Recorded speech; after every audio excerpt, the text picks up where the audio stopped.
I'm talking to my patient regarding outpatient joint replacement, I think it's important to note several factors. One is their underlying health. We want to primarily offer this to healthy patients that can get up and can get home.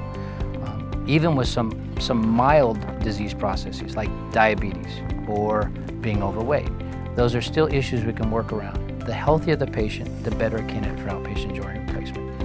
In regards to their support system, this patient has to be mobile. They have to have help at home. They need to have a little bit of fight in them. This is a patient that we need to get up and get going. And if they can do that, they are going to be excited about this process as we are to perform it for them.